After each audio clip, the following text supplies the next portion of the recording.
Ulánbátornál, a Narni Godamsnál vagyunk. Itt láthatjuk a mongol vasúttörténeti parkot.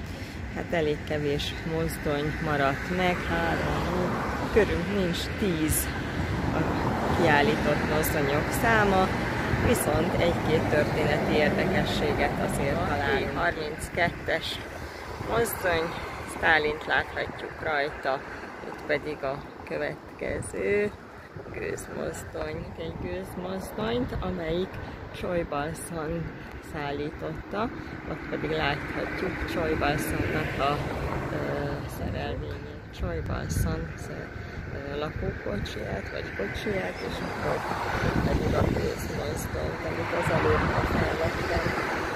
Itt pedig láthatjuk a többi mozdonyt, a következő mozdony, láthatjuk Sztálint rajta.